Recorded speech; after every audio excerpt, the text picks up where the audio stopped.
Au nom du Père et du Fils et du Saint-Esprit. Amen. Mon Seigneur et mon Dieu, je crois fermement que tu es ici, que tu me vois, que tu m'entends. Je t'adore avec profonde révérence. Je te demande le pardon de mes péchés et la grâce de faire avec profit ce moment de prière. Ma Mère Immaculée, Saint Joseph, mon Père et Seigneur, mon ange gardien, intercédez pour moi. Comme j'étais en route et que j'approchais de Damas, soudain, vers midi, une grande lumière venant du ciel m'enveloppa de sa clarté. C'est ainsi que Paul lui-même rend témoignage de sa rencontre avec le Christ, qui sera à l'origine de sa conversion. Lui qui était un farouche persécuteur de l'Église, non content d'avoir participé à la mise à mort d'Étienne, de saint Étienne, le premier martyr, il faisait arrêter les premiers chrétiens, hommes et femmes, pour les faire condamner par les autorités juives. Et c'est alors qu'il est sur le chemin de Damas pour réaliser une véritable razzia qu'il rencontre le Christ. Je te lis le passage. Je tombai sur le sol et j'entendis une voix me dire « Saul, Saul, pourquoi me persécuter ?» Et moi je répondis « Qui es-tu, Seigneur ?» Je suis Jésus le Nazaréen, celui que tu persécutes. Ceux qui étaient avec moi virent la lumière, mais n'entendirent pas la voix de celui qui me parlait. Il est beau de lire ce récit de la conversion de saint Paul. Il est beau de se dire que toi, Seigneur, tu vas chercher tout le monde, peu importe où ils sont. Même s'ils sont pécheurs, égarés et qu'ils vont commettre des atrocités comme Saul, tu vas.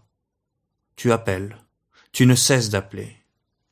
Et le plus significatif ici, c'est comment s'exprime Jésus à l'égard de Saul, ce persécuteur. Saul, Saul, pourquoi me persécuter ? Ces atteintes aux chrétiens, à l'Église naissante, ce sont des atteintes directement contre toi, Seigneur Jésus. Qui es-tu, Seigneur ?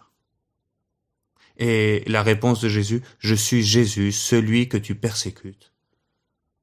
En rencontrant Jésus, Paul comprend ce jour-là que cette église qu'il persécutait est non seulement l'assemblée de ceux qui croient en Jésus, mais en Jésus lui-même. C'est Jésus lui-même, l'église. Elle est importante, la fraternité chrétienne.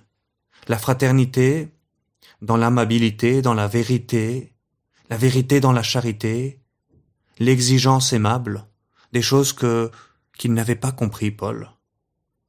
Paul le sait bien maintenant, lui qui avant sa conversion, quand il était encore pharisien, était si dur, si rigide, si froid, incapable de voir le bien chez ceux qui ne faisaient pas comme lui, qui ne vivaient pas au pied de la lettre et d'une manière presque maladive cette loi qu'il essayait de servir.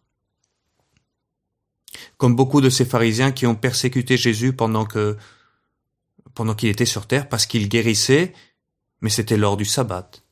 Parce qu'il faisait du bien, mais pas selon les règles que eux, ils s'étaient fixées. Parce que Jésus disait des choses merveilleuses, mais qu'elles sortaient de leur vision du monde. Parce que Jésus leur parlait d'un Dieu d'amour, d'un Père miséricordieux, et que cela contrastait tellement avec ce visage, cette image qu'il s'était faite d'un Dieu qui tenait tant à la justice, qu'il en devenait presque un Dieu épicier. Fais ceci et tu auras cela. Et au fond, ils étaient comme ce fils aîné de la parabole du fils prodigue. Il vivait en apparence dans la maison du Père, il accomplissait parfaitement ses règles, mais dans leur rigidité, elles avaient perdu le sens. Et ces pharisiens avaient perdu la liberté des enfants de Dieu. Pourtant, la loi n'a pas été faite pour nous rendre esclaves, dira saint Paul, mais pour nous rendre libres, pour nous rendre enfants. Alors voilà, devenus esclaves de la loi, ces pharisiens imposaient leur joug, leur fardeau lourd aux autres, rendant un piètre service à ce Dieu et Père plein d'amour. Non. Saint Paul le comprend ce jour où il se convertit. Non, la rigidité n'est pas un don de Dieu. C'est ainsi que le faisait considérer il y a quelque temps, le pape François, la douceur, oui. La bonté, oui. La bienveillance, oui. Le pardon, oui. Mais la rigidité, non, la rigidité n'est pas un don de Dieu. Pire encore, cette rigidité dans l'accomplissement des lois les rendait orgueilleux, ces pharisiens. La superbe de se croire justes par eux-mêmes. Et ils étaient devenus incapables de voir le bien qui rayonnait du Christ, des apôtres, des premiers chrétiens. Et au lieu de se réjouir, ils les persécutaient. Bien Seigneur, en ce jour de la conversion de saint Paul, convertis notre cœur, que nous ne soyons pas rigides. Elle est belle cette demande, je pense, pour clore cette semaine de prière pour l'unité, parce que cette douceur dans l'amabilité, cette fraternité, qu'est-ce qu'elle est nécessaire pour faire rayonner la vérité, pour rendre aimable la vérité, pour construire dans la vérité l'unité. Oui, cela, Paul l'a compris en rencontrant le Christ, le visage de Dieu, de ce Dieu d'amour fait homme. En lui, il se découvre appelé par son nom, Saul, Saul, lui le pécheur, malgré tout ce qu'il a fait de mal. Maintenant, il voyait si clairement, à la lumière du Christ, cette vérité qu'il avait poursuivie de toutes ses forces.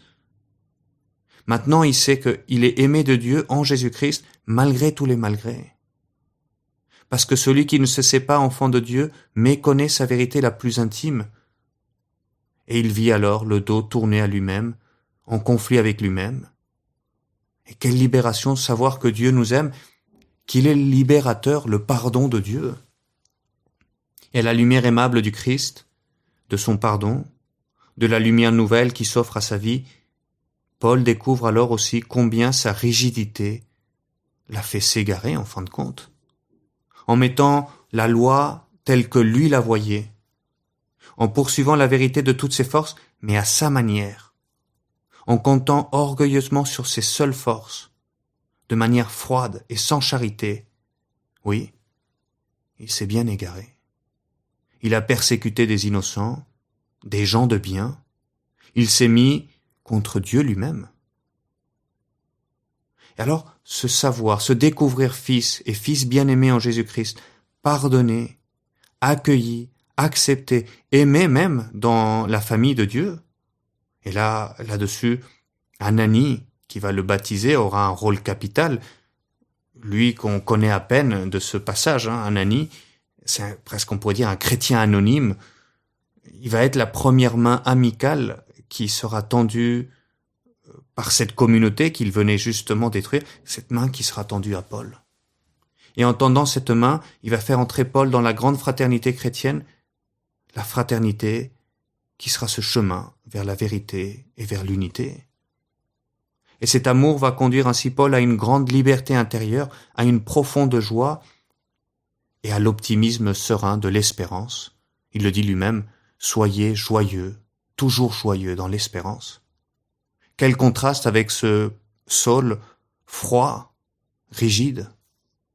Parce que c'est dorénavant avec cette joie, avec cet optimisme, avec cette espérance qu'il va, à présent, évangéliser. Mais alors tu me diras, et la vérité dans tout cela?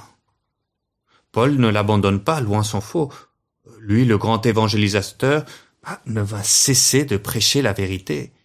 Avec exigence même, il n'hésitera pas à dénoncer le mal, à appeler à la conversion, à dire la vérité, à corriger aussi quand il le faut. À corriger, oui, avec exigence, oui, mais avec affection. Parce que dorénavant, lui, le grand évangélisateur, il sait que la charité et la vérité se vivent ensemble. Il t'a rencontré, toi, Seigneur Jésus, qui est le chemin, la vérité et la vie.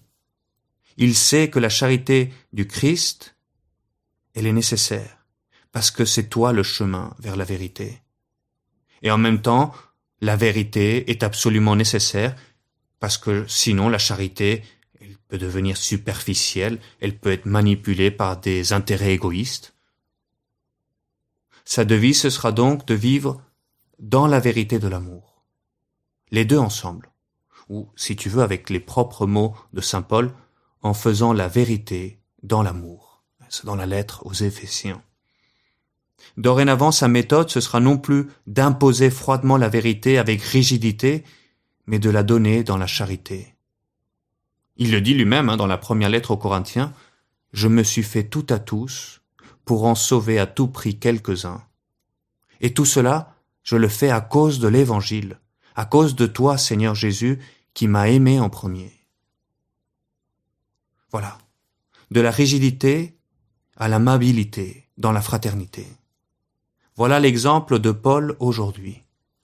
Ce jour-là, en se convertissant, Paul comprend que la vérité ne s'impose pas, qu'elle se propose avec amabilité, avec esprit de service et dans la joie.